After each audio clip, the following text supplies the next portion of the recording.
Welcome to Senior Parent Night for the class of 2024. My name is Jessica Smedley, and I'm the Director of School Counseling here in Hillsborough Township. And I'm excited to have our high school team here tonight to get things started. We certainly are not wasting any time, so hope everyone had a great first day of school and that everyone's excited or excited for the class of 2024 senior year. It's going to be a great year. We've got lots of great information for you tonight. Just a few housekeeping things. We will have the entire webinar posted on the district's YouTube channel by the end of the week. And there's usually a link also from Mrs. Thompson's website.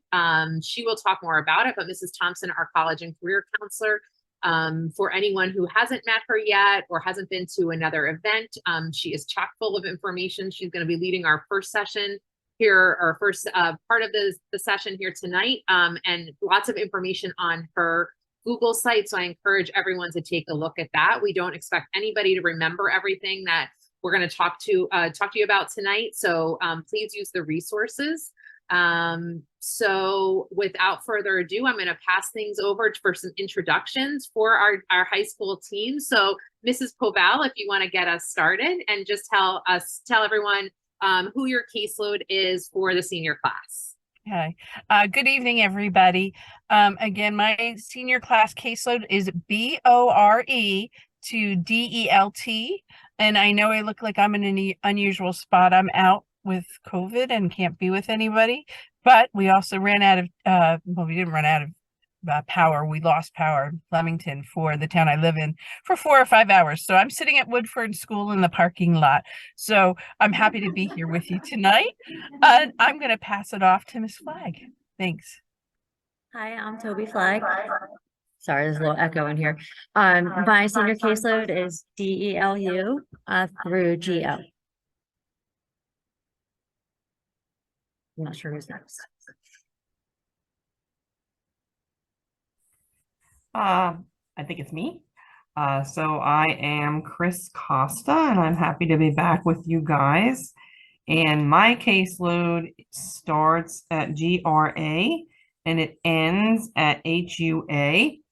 And just happy here to help.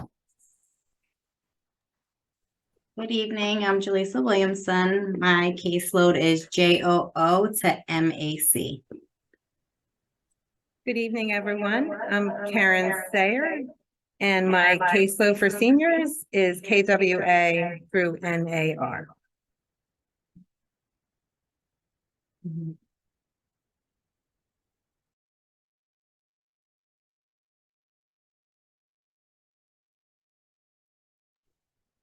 Fernando, that would be you now. Yeah, Fernando, you're up. Unmute yourself. You're muted. Sorry about that. My name is Fernando Torres. I'm filling in for Mr. Ian Projan. Yeah.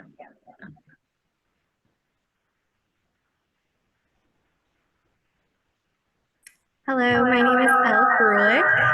My alphabet is RAM through SCH.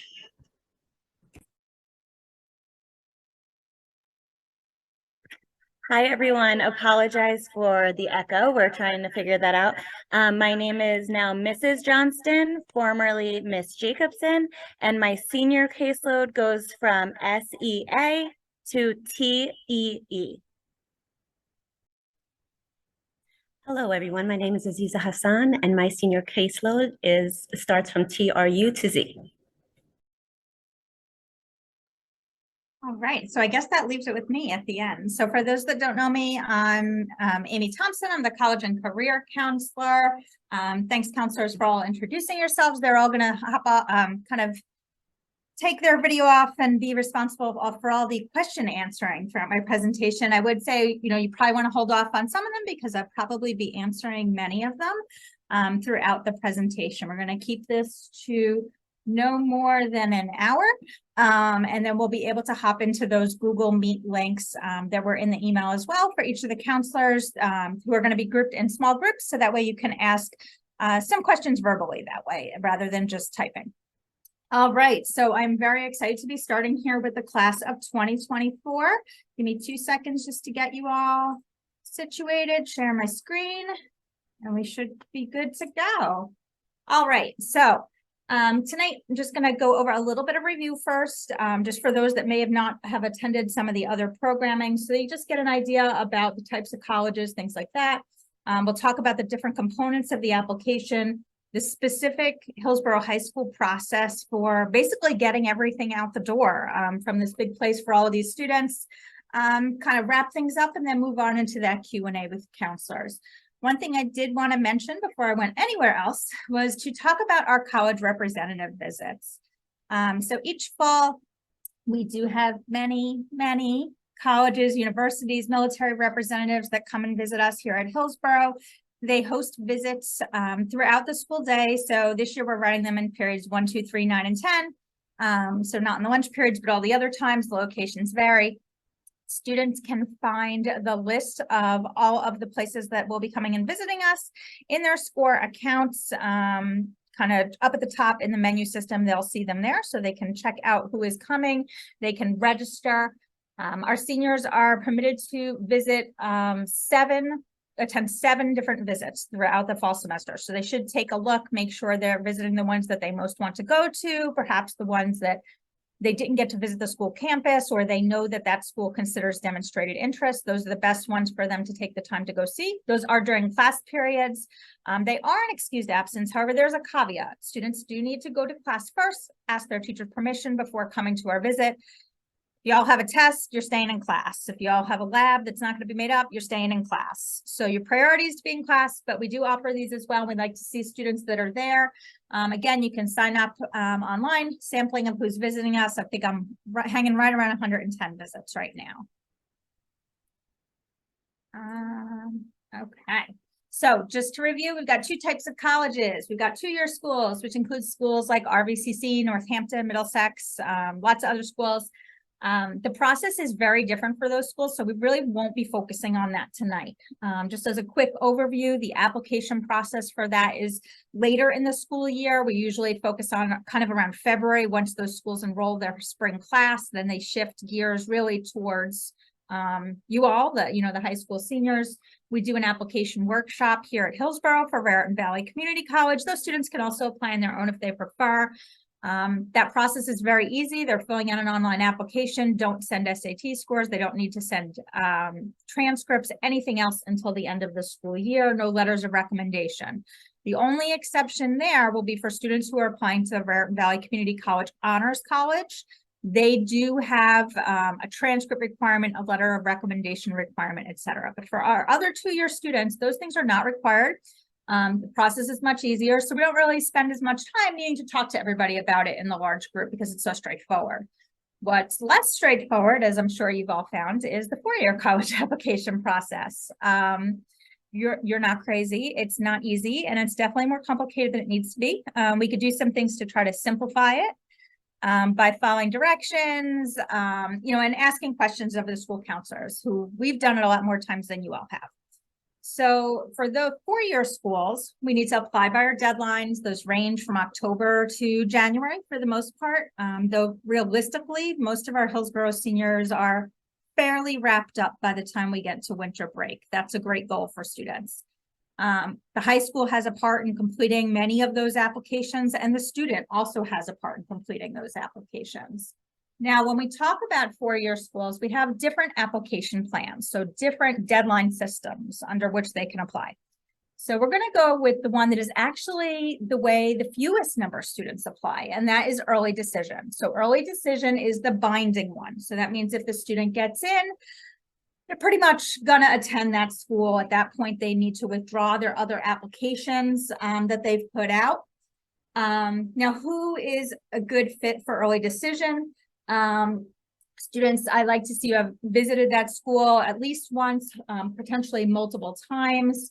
You need to be fairly confident that financially that school is going to be a fit for you. I encourage students who are doing early decision to definitely do the net price calculator on the school website, so you can get some idea of what that financial aid package would look like if you were accepted. That's important also because if a student gets in early decision and they get, kind of their financial aid package, you do have a little bit of leverage then of like, this isn't what I expected. Is there anything else you can do? If you see that there's a big gap between the aid package you get and the net price calculator you did, at least you got something to kind of start working with. Realistically, early decision is not right for the majority of students. The majority of students really do benefit from, kind of having that choice, that flexibility, that ability to compare financial aid offers and special programs and things like that. You don't have that ability to compare anything if you apply early decision because it's really kind of a one and done. Those ED deadlines are really November 1st through January 1st, 2nd, 3rd, 5th, kind of the very beginning of January. Some schools do have an early decision 2 round, and that deadline is usually hanging right around New Year's. What we have a much greater number of students apply to is early action. So when we talk about early action, that is not binding, but you do have to check the details if you're applying to one of the very few colleges that offer restrictive or single choice early action. So there's very few: Stanford, Yale, Princeton, Georgetown. I'm probably missing 1 or 2, but it's a really small group. Notre Dame, that basically care about where else you're applying if you apply to them early action. So you need to pay attention to those schools. And I do a lot to try to make sure those students, if I see that they've got kind of like conflicting information in their score list, like they're telling me they're applying early action to Georgetown and early decision somewhere else, I know Georgetown won't let them do that. So I'll give them the heads up before we get close to November 1st, ideally. Students who apply early action do have until May 1st to decide if they're going to attend. The benefit is that you find out early. I especially like schools that have those early action plans where you find out before winter break. It feels great to kind of know that you're heading into that part of the year and you've already gotten into at least one school. It also helps to ratchet down the number of schools you feel like you need to apply to regular decision. If you've already gotten into several schools, you might feel like, well, then I'm kind of over this and I don't want to do anymore, and that's great. And it's also helpful for students who maybe aren't as successful in those early rounds because it helps them recalibrate to make sure that we do get some schools on their list so that they have some choice when we get to the end of the year if things didn't go the way they hoped in early action. Those deadlines range from October 15th really until around December 1st. Now we've got regular and rolling decision. That is not binding. Some schools have rolling, which means they notify you on a rolling basis. So a great example that's really popular for our students is Pittsburgh, University of Pittsburgh. They have rolling. So you can start applying there in the beginning of August, and as they make decisions, they'll send them out to you. The turnaround time at this time of the year is pretty fast for Pitt. You find out in a couple of weeks for most students. The longer we go, the more applications they have in the hopper and the longer it takes for them to get back to you. The thing that can be a risk about some rolling schools, especially really, really popular ones like Pitt, is that as those spots, as we move forward and we get deeper into the fall, not today, mind you, but like now it's November 15th, right? They've already offered out some, and it's getting harder to get those spots that they do have because they have fewer remaining spots. It also takes longer to get those decisions back. So for those kinds of schools like Pitt in particular, I encourage students to apply earlier rather than later. Sometime in October is a great time frame for a Pitt. Again, you've got until May 1st to decide from those schools. I encourage students not to view rolling as I can apply whenever I want, like in April, because who needs that kind of uncertainty in their life, right? We want to make sure that you're going to have a place to be after you graduate. So we want to get those applications out the door, hopefully, like I said, before winter break, so you can enjoy that spring semester. Okay, moving forward to application components. First thing I recommend, and I talked to students about this who attended over the summer, is really I want to see them get organized first so they're not wasting a lot of time and like redoing work, doing more than they need to, or missing requirements completely. So I always want them to do the research up front to know what each school requires, when they need, how they need to get it, and when they need to have it by. I do have a college application tracker. It's linked in the spreadsheet, but honestly, it's also in the student's score drive. So you're going to hear me say that a lot. It's one place within their score account where I drop all of these random little links that I talk about so they can find them in one place. They can copy that spreadsheet, modify it, do it however they want. I don't care if they use paper notebook. I just want to see them use something to get themselves organized so they don't miss anything. We try really hard to do what we can to try to spot potential issues, but I don't have that ability for every college out there to see, did the student submit all the parts of their application? So they need to be responsible up front for knowing what the parts of those application are. Application form is kind of the first piece of things, right? So there's different kinds of application forms out there. The common application is the most common, get that in the name there, most popular way for our students to apply. We do have students who also have used the application right within SCORE. That's a good option as well for some students. It really depends upon where you're applying. I would say sometimes I see students with smaller lists, with some of the SCORE schools that will just go ahead and do the SCORE application because it's straightforward. They feel like it's easier. If a student has a longer list, there's probably going to be more to their benefit towards sticking towards that common application, because it's more likely that most of their schools, or all maybe of their schools, are on there. The one group who has to be really careful are the students who are applying to more than 20 colleges and universities. And that is because for that group, you need to know that the common application is limited to 20 applications, 20 colleges. So if you got that long list, you have to do that work up front to make sure you're putting some of them on the SCORE application. All right. Then we've got some state application systems and school application systems as well. What I'm really looking for students is, like, you don't need to recreate the wheel. You're not getting any bonus points from Pitt for doing the Pitt application on their website.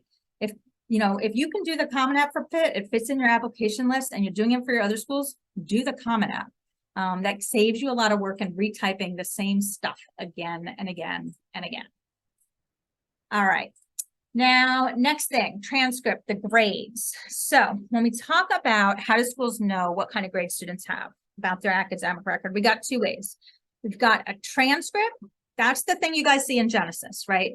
And when you see the words official transcript, that means that it goes straight from us to the college. The only thing that is different between an official transcript and what you all see in Genesis is on the official transcript at the bottom, we got a Miss Smedley signature and we got a seal and a date. That's it. That's the only difference. So there's no other like random secret information that's on there that you guys don't see on your own transcript.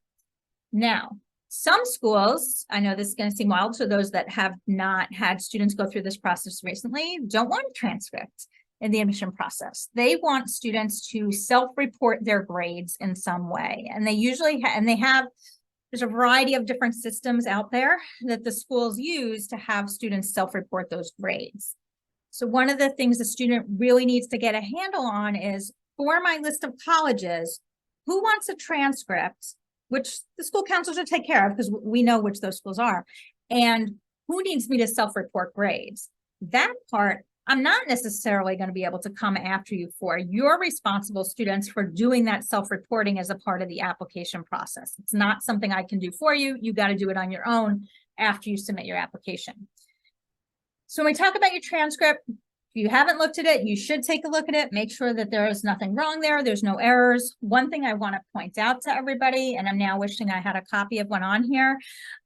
When you look at your transcript, it's important to know that your cumulative GPA, which includes everything you took in high school, is in the bottom right of the transcript. I find that many of us, including, in our own office, like our eyes go and we look at like what's at the bottom of that junior year box, but that's just your junior year info. It's not your cumulative info. So you want to make sure you're looking at the bottom right corner where there's the total credits and then there's a weighted and an unweighted GPA that's cumulative. That's what you want for that. We talked a little bit about kind of what that SRAR looks like, or rather, who wants that SRAR, and like gives you a little bit of an idea. So the most popular system out there is called the SRAR, the self-reported academic record, and now it's the SRAR and it's also the SSAR. Basically, two systems merge. This is the list of schools that require that students self-report through this particular system. So some of them are, a good portion of our students have to do the SRAR for at least one school. One thing to know is that the info within the SRAR is shared across all of these schools. There's still a process that a student needs to do with each and every one of the schools, but they're not going to need to retype in all of their information. If they're applying to Rutgers, Pitt, Penn State, UDEL, and URI, they're typing most of their info once, but for each school, they kind of got to link it and do a separate little submission. But they're not going to have to retype everything. Then we've got other schools that use the Common App courses and grades system. And that is when we log into the Common App and we're working on our Common App tab, that thing that's all the way at the bottom, courses and grades. And that will tell you, based on the schools that are in your Common App account, which schools require courses and grades. If you're lucky, it's none of them. If you're less lucky, it's one of them. The score self-reporting looks almost exactly like what you're doing in another system. You just kind of got to do all the work again, which is kind of annoying. So on the kind of left side of the screen there, you'll see some of our more popular schools that use Common App courses and grades. Then there's also some other schools that will use their own system, so you'll have to report it there. So what you might be catching on to is that depending upon where you're applying, a student may never actually need to send their transcript to a school in the application process, but they may need to self-report their grades in the SRAR, Common App courses and grades, the Temple system, the Georgia system, and also the UIUC in Illinois, and also the UC system. So they might have to report them like 6 or 7 times. It's not hard, but it is time consuming. And it's also detail oriented. So you have to make sure you're paying attention and you set aside time to do it. Just to give you an idea of like what things look like when you're self-reporting, basically a student is putting in all of the information that's on their transcripts into the self-reporting system. Why are they doing this? To be completely honest, because it saves work on the college side, because now the students are doing the work of inputting the information. They don't have to have data processors do it, and they can easily run things like GPAs or, you know, math and science GPA and things along those lines. So that's kind of, you know, how that SRAR works. Then we've got that standardized testing piece of the application, which I would definitely say takes on considerably less importance than it did 10 years ago for schools. Just to give you an idea, I've kind of classified them into 3 groups here. Our test blind schools, which are schools that will not consider the scores at all, and you're not going to send them there. So the most popular one for our students is the University of California system, no scores for them. Then we've got most of the schools that are out there fall in that middle bucket, the test optional bucket, which means if you submit them, we'll consider them as a part of your application. Where do students choose test optional? They choose that on their application. And if they're doing the common application, the choice is made in the individual school section of the common application. So it's a school by school decision, and they need to read really carefully. And we'll tell them the same thing when we see them here in school. Got to read real carefully and make sure they're answering the question the correct way, because it's not worded consistently between the different schools, and they want to make sure they check the right option. Are kids getting into schools test optional? Yes, I would say the vast majority of our students apply to at least one, potentially all of their schools test optional. And you know where they are right now from the class of 2023? College. You know, they got in test optional. I had students get into all schools of all different levels of selectivity as test optional students. You know, it does depend upon the student, their academic record, their extracurriculars, kind of what else they have, you know, that's a part of their application. So part of that decision is based upon the student's application. Part of the decision about what to do is really based also upon the school itself, and how does the student scores compare to what the school really puts kind of within their middle 50%. We did some work last spring, or I did some work with the students last spring, and really taking a look and showing them when to really submit those scores and when not to submit those scores. And that's kind of a message we'll continue throughout the fall. Then we've got our test required schools. So I've kind of got them listed here. I think I've caught really the ones that our students apply to here. Just know that there are some other places where maybe for specific programs they require tests. Occasionally a nursing program requires test scores. Most of the accelerated medical programs require test scores. There are a few others as well. Some of the other accelerated like health occupations programs too.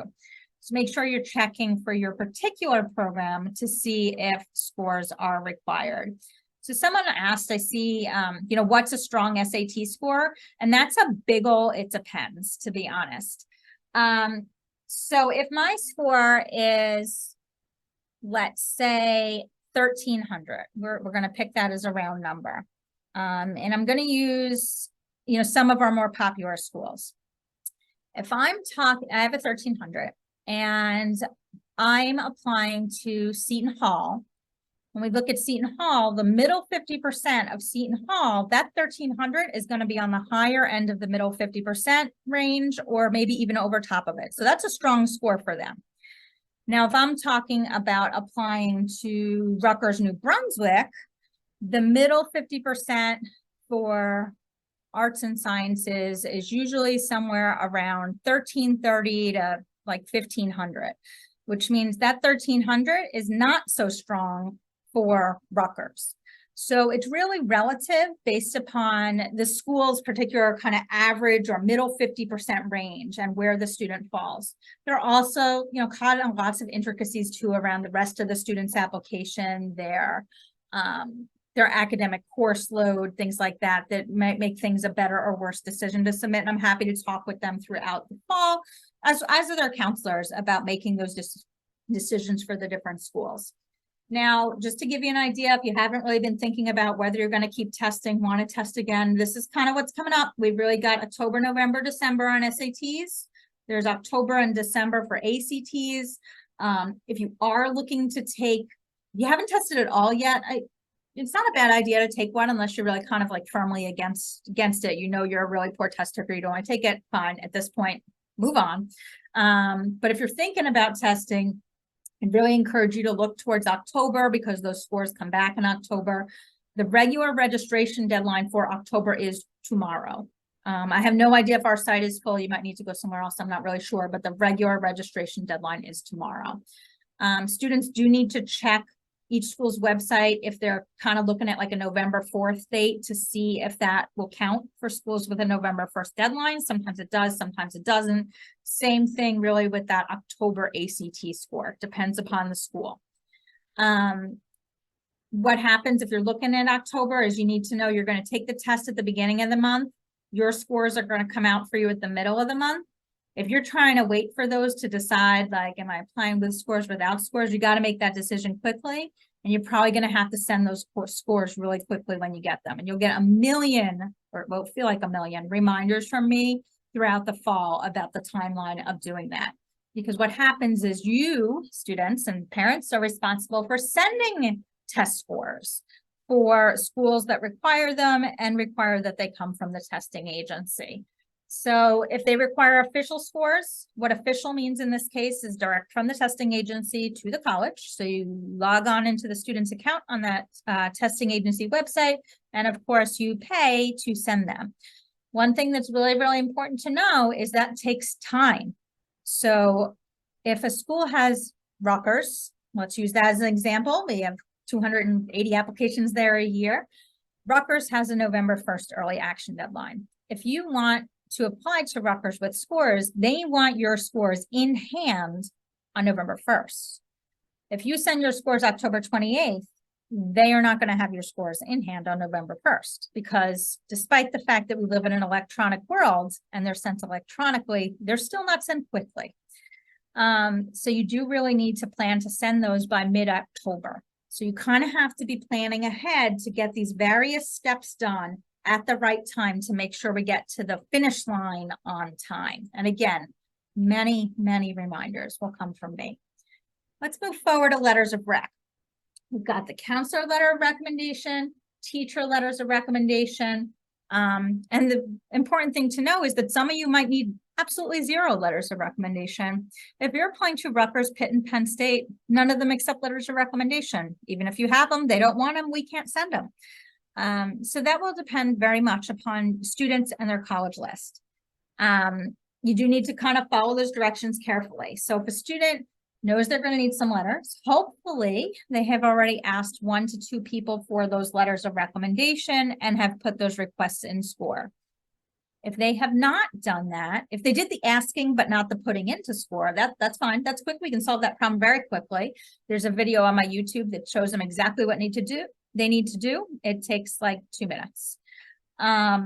If they didn't do the asking, that's a somewhat bigger problem because we need to get on that. It is the beginning of the year, and I'm sure nobody wanted to talk to you today about that. Busy day. But I would encourage you to really get on that next week. If you need to ask people, you need to do the asking soon. Because what you're going to find is that you need to give them time to write that letter. And if they're not able to write because maybe they're just kind of reached their max capacity, you need to be able to go on to your next person as well. So you got to really get on that. Now, what if you're thinking, some students I'm sure are thinking like, I asked my teacher in May and I put it in score and their letter's not done yet. Yes, you're right. So for the most part, teachers are going to write throughout the fall. They write towards what your deadlines are. So it's important that what you need to do is you need to make sure that your score count is all set up. We'll talk to students about it in person when we meet with them in groups in the next week or two. And, you know, we worked on it a lot over the summer about getting their schools on their list and score, getting the right deadlines on, putting the teacher recommendations in. If students have done that, their stuff's going to be done on time. They just need to make sure that students are doing the things that we tell them to do on the timelines we tell them to do them. If you've done that, then I take over the job of nagging the teachers to make sure that they know when their deadlines are and who they need to write for, and making sure that everybody stays on track. Our goal is to get everybody's stuff out on time. And I know it can be panic inducing thinking like, oh my God, mine's not done yet. If your stuff was in, if your request was in and your schools are on your list, you know, several weeks in advance, I know, your counselor knows, they know, and we're working together to make sure that your stuff gets in on time. But realize that that teacher may have another 25 letters they're writing in addition to yours, all with a November 1st deadline. The reality is someone's 1st, someone's 13th, and someone's 25th, but they're all going to get out the door by the end of the day on November 1st. So sometimes you just need to hang tight. If you're getting worried, don't stress to them, stress to me if you need to. Now that counselor letter of recommendation, that's going to be written by the student's assigned school counselor. They'll use the various resources we have you all complete, the brag sheet, the parent point of view, those feedback forms you did last year, an activity resume, all of that stuff is getting used for the counselor to complete their letter of recommendation. Also meeting with you if they don't know you or they don't know you very well. We've got time to meet with students. Is that going to happen today? Is that going to happen tomorrow or Friday? Not going to lie with you, no, it's not. We are making many schedule changes for those that stop by today. They kind of know, you know, we're super busy for about the next week until we get to the end of Ed Drop. And then we really do shift gears into the direction of getting the seniors underway so you can feel like you're kind of rolling towards those application deadlines. Just to kind of give timelines, again, we're looking at at least 2 weeks before the first deadline for completion of all the stuff on this slide to give the counselors what they need. The earlier you get it to them, the better, because if Ms. Williamson finds herself on September 20th with a free period and no one is walking through the door, she's going to take a look at who's got some October college deadlines. Is all their stuff in? I'm going to like bang out a letter of recommendation. So if your stuff is in there, you might find your letter written, you know, before you're even ready to apply. Essays. This is on the students to do the writing here. They did write an essay last year in the spring with in their English class. I would hope that they did some good work there.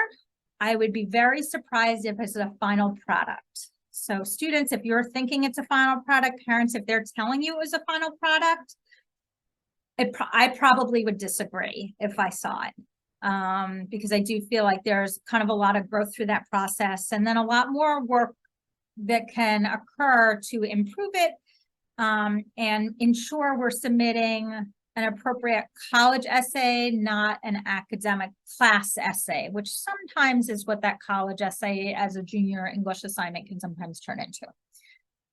So they probably do have some work they need to do on it. Students, I encourage them to have someone else read it over. I don't encourage them to have like a dozen people read it over because what I find, I'll tell you exactly what I find. the students will Google share their essay with me and I'll read it. And I'll see that like 8 other kids I know in the senior class have been in there and they are making comments and they are changing words. And this one's changing this sentence, then this one's changing this one back. And before I know it, I realized that there's about 3 sentences in the entire essay that the student has authentically written themselves. And because 8 different people have contributed at that point, it sounds like 8 different people have contributed to it. It's, you know, written in different people's voices. It's not necessarily what the student really wanted to say anymore. It kind of lost its point. So be careful in how many people are reviewing. Also, you know, think about who's the best reviewer for that, because there are different styles of writing. And sometimes while someone may be a great writer and grammatically wonderful, they may not have a great understanding of what the college essay in particular is looking for. And I'll tell you, it is very, very different from the college essay that I wrote many, many years ago. It's totally a different goal at this point. It's no longer about why I want to go to this school. There might be a supplement for that, but it's no longer about that. It's more about a piece of the student that they want to share with the college admission office that gives them a better understanding of who the student is as a person. It's not about regurgitating information elsewhere in their application. It's often kind of a snapshot of who that student is. And if students looking for some guidance, some direction, College Essay Guy has a ton of great free resources, brainstorming resources, lots of sample essays that can help give a better idea of what you're really, really going for there. I do review essays, kind of doing a lot right now, so I'm not quite ready to start doing that. I anticipate I'll be ready to start reviewing essays on the 13th, so a week from today. Students can Google Doc share it with me. If you share it with me before then, that's fine. Just know that I know I'm not going to have time to get to them before that.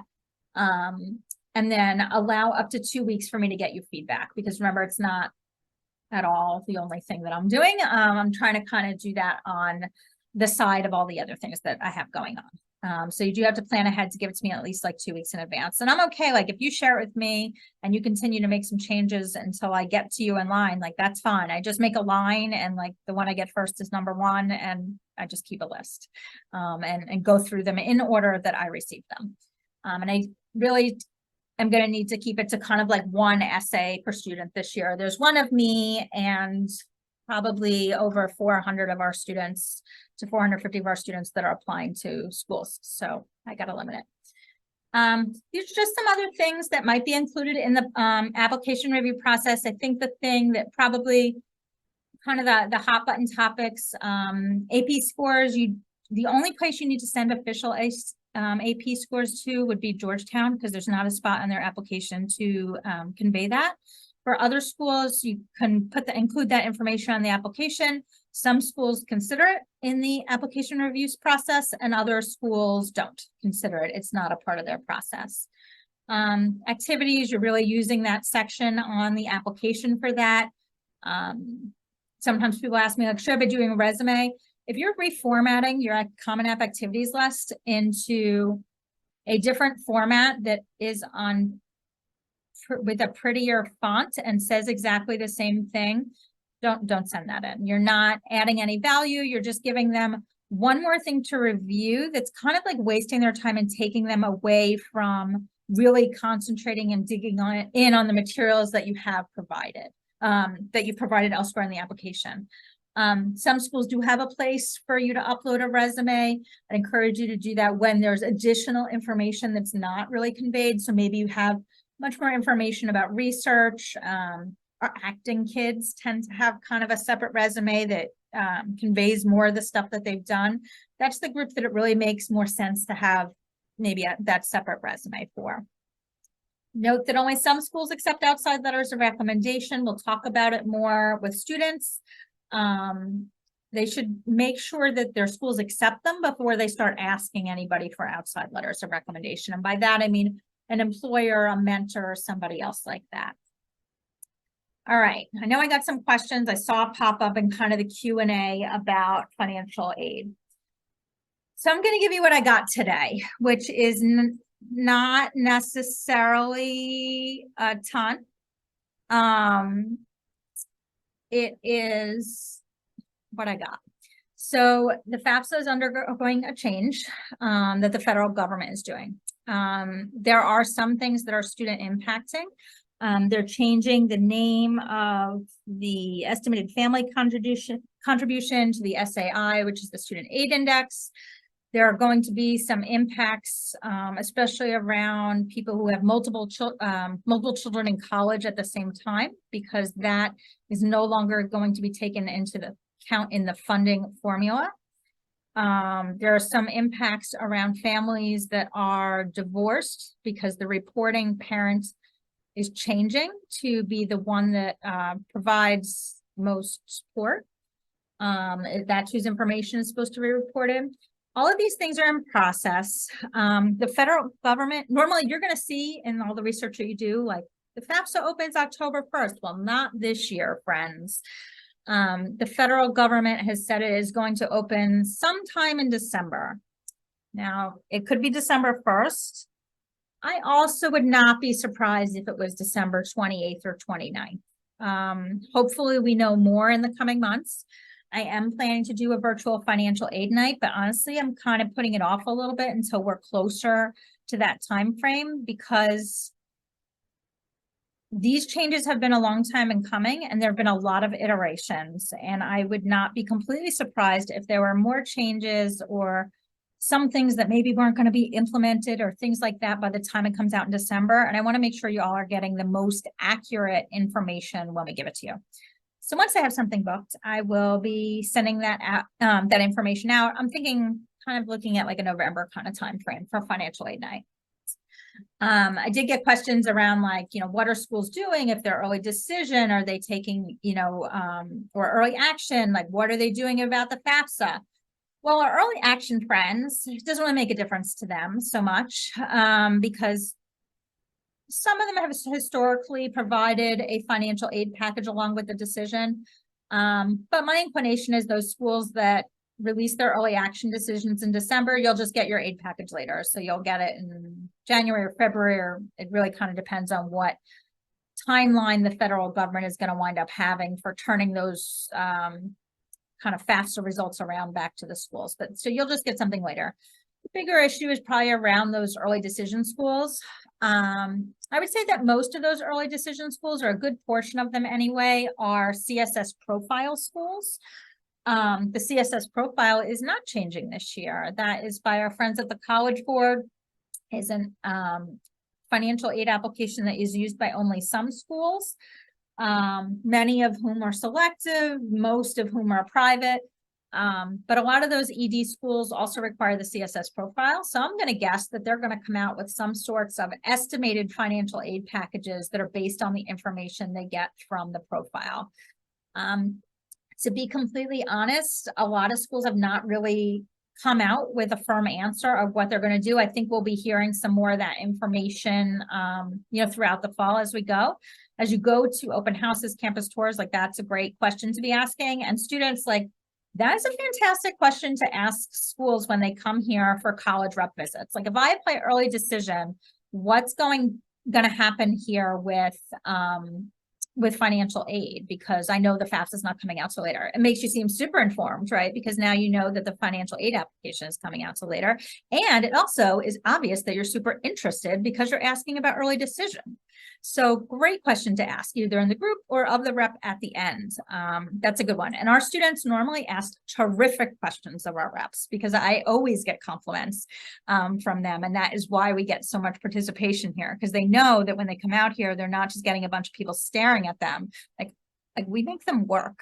I have heard fantastic questions from our kids. And even last year, the group that's you guys, the seniors that are on here, asked great questions as juniors last year. So I'm looking forward to it.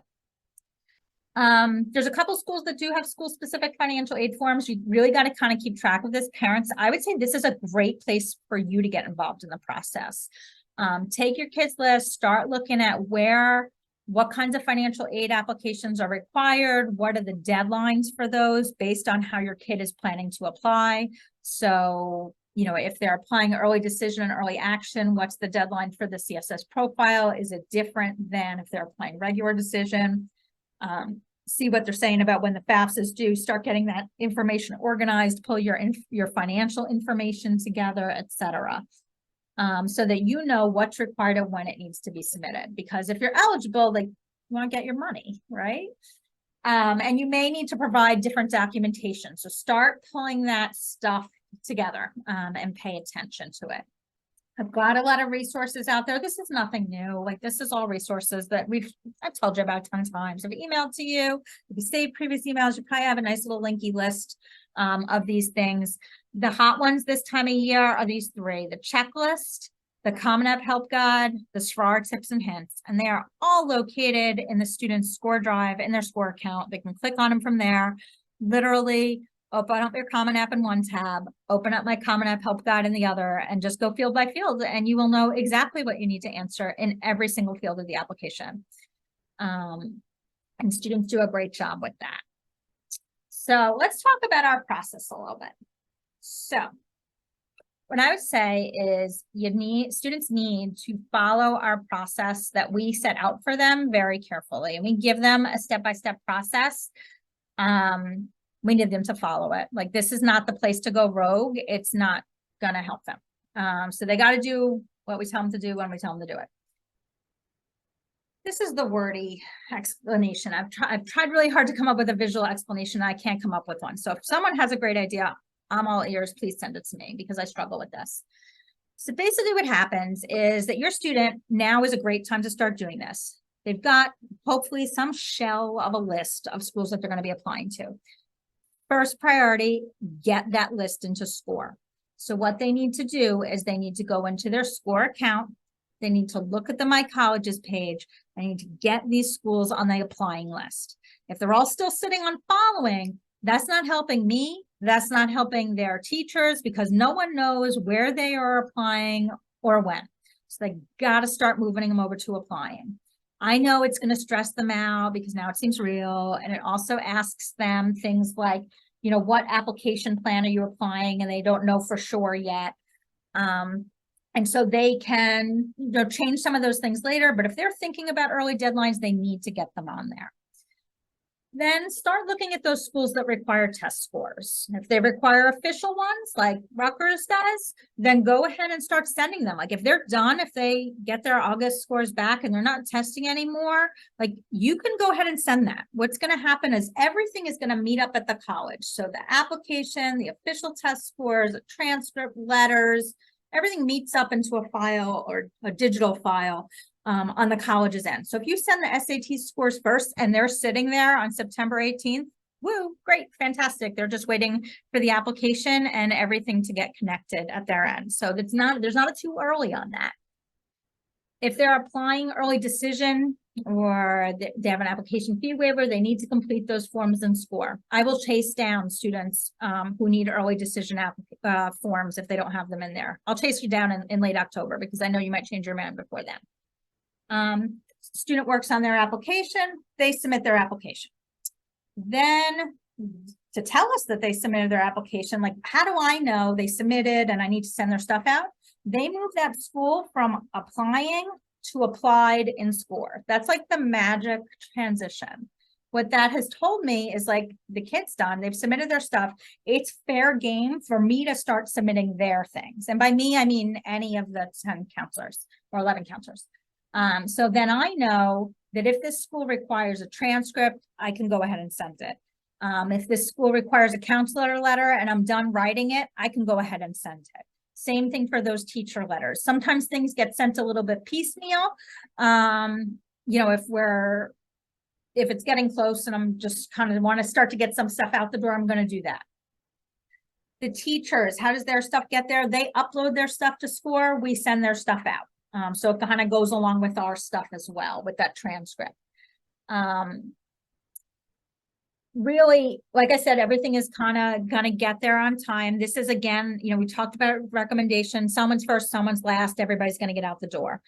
Important stuff from the school students' perspective is to make sure they're communicating via their lists on SCORE with us, because then we're planning ahead. I annoy all these other counselors by starting with my Excel spreadsheets, or well, not Excel, Google Sheets, in mid-October. I've got like lists, like this is everybody that's on there with the November 1st. Make sure, double check your mental list. Are there any surprises here? You know, whose teacher letters do we still need? And, you know, start knocking on those doors and rustling the trees and getting all that stuff so that it's complete by the end of October. Now, if you try to, you don't have any November 1st schools on your list, and October 28th, you try to like slide in with some like Drexel, who requires teacher letters and counselor letters, and also requires that everything's there by November 1st, that's probably going to be a problem. Because if it wasn't on your list and the teachers didn't know you were applying by then, they didn't write your letter. And frankly, they still have other letters for kids who did everything, and they're going to write theirs first. And the same thing for the counselor. So as long as everything's in there nice and early, everything will get out the door on time. So again, students' responsibilities, application, keeping their score lists up to date, sending official test scores, and doing self-reported grades for any schools that require it. From our end, what we're doing is we're sending out official transcripts, counselor letters, teacher letters. We send the school profile, and if you see the word school report form, we send those too. All right, so I've kind of gone over that. These are some things that if your student hasn't done them, these are things that they should be doing now. The first 3 things on this list, if you take the first 3 bullet points on this list, they can together be accomplished in 10 minutes or less. So I would challenge them to do that after you get off this call tonight, or tomorrow when they get from school. Bang those things out. The first one, parents, that's really on you. And I already checked, and participation is fabulous. We're definitely over like 90% of those are done. But number 2 and number 3, those are real quick for the students. The other ones take a little bit more time, but they're great things for students to knock out, because once they've done them, it's really, you know, off their plate. They can concentrate on their applications and know that now simultaneously Mrs. Flagg could be writing their letter of recommendation because she has what they need while they are still working in their application and their essays, etc. So that's why we'd like to see this stuff get done as soon as possible in the year. If your kid's asking you about the FERPA waiver, what they should do, we do recommend that they waive their right to access the letters. Those letters are confidential, so they're not getting shared with them anyway. From our staff here at the school. But what the FERPA is about is whether or not the student can have access to see that letter of recommendation at the school they go to, if the school keeps a file of it. Schools would honestly really much rather have students waive that right, because then they feel more comfortable that the letter is authentic, genuine, etc. So we encourage students to waive the right. They need to do it in their score account and also in their Common App. Important stuff to know.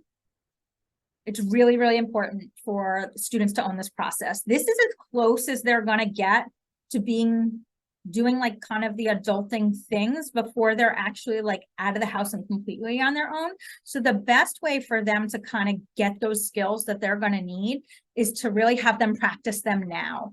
And so that includes the students doing their own applications. And if they're saying to you, like, all my friends are doing that, I can tell you that's based on the number of kids I have in here working with me all the time and in workshops, that's really not the case. Really push them to kind of own this process about their applications, getting things done. Your role is really there as an advisor. So be their safety net, be their reminder, take that role on and encourage them to use their resources, just like you want them to do next year when they get to college. You want them to have the skills to know, like, I'm struggling. Who could help me here? The academic advising office, let me make an appointment with them. You know, so you want them to have the skills to be able to do that on their own. And so the way to do that is to start kind of reinforcing that need for them to do that now. I also really encourage them. We want to talk to them. We want to be their resource, but also we give them a ton of resources to be able to find things on their own. So that's a good first stop to check. Now I can't find it. Let me ask my counselor, Mrs. Thompson. Some tips for you guys. Like I said, act as the consultant, not the doer of all things for them. So, you know, be there as a resource for them to bounce ideas off of, etc. help them learn how to navigate complex processes. As an adult, we know that there are other complex processes coming. Like when you get that job and you have to complete that ridiculous W-9, you have to straighten out health insurance, other things like that. There are other things that are processes filled with inconsistencies and minutia. And it is really helpful for them to start to get the skills of learning how to navigate some of those things, because they are going to have to do those things as adults.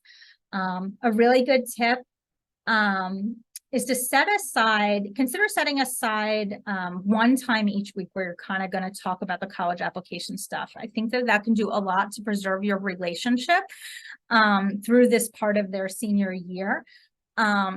So maybe that Sunday night, you're going to help them goal set about what they're going to accomplish by the next week. And then you're going to step back during the week. And you're not going to ask them repeatedly about it because you've already had that conversation. Help them to learn how to put things on their calendars and reminders and things like that. So then you're not being kind of the naggy person, but they're still getting those reminders and they're learning to do it for themselves for things in the future. I will copy you on emails. So kind of that's a good, hey, you know, Johnny, did you see that email? You should check it because I think a bunch of it's relevant for you, etc. I think that's kind of like my highlights from around here. I think that's some of my biggest tips there, other than also just really kind of pushing, you know, the student out of that nest and making them do some of the uncomfortable stuff. You know, most people, I feel like under like 30, well, and myself included, like we don't really like talk on the phone. We'd rather text or we'd rather email. Sometimes a student does need to have, you know, conversations with people on the phone or have conversations in person. It is not helpful to do those calls for your child. It is not helpful to your student's application either. Not just to their kind of adulting development, but it's not helpful for their application. You're not applying, they want to hear from your kid. Push them to make those contacts where that's appropriate.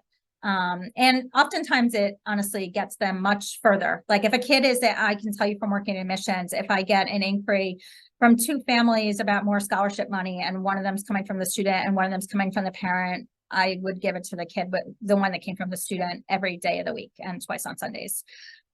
Because there's a lot to be said for self-advocacy for students, and that is important to them through the process. Just a kind of reminder, we've got some different people, different faces on here. So I wanted to just quickly show again what the letters are for the last names and who has who. So you can take a minute, kind of get a look at who you're looking for, who you're gearing towards here. And then I'm just going to take a quick scroll through the questions to see what is kind of remaining here that I can help with. We talked about a lot of these things. All right. I think we've kind of got to most of them. Anything we didn't get to here, a good place to get to them is going to be in our subgroups. So we're going to go in a second over to our subgroups. So if our counselors want to start popping off so that they can go set up in their Google Meets, we are going to be able to allow everybody to go over to the Google Meet. And yes, I am talking slow to kind of give them a minute to get logged off. So what's going to happen next is that we are going to open up 3 different Google Meet rooms. One with me, to cover the beginning of the letter B's, Miss Povell, Miss Costa, and Miss Williamson. You go back to the email that Miss Smedley sent this morning. Then you'll find the link from there. You're welcome to type it in off my screen or cut and paste it out of the presentation if you have it there. You can also use your little phone to kind of get the link there. You can get yourself in. These are the 3 different ones.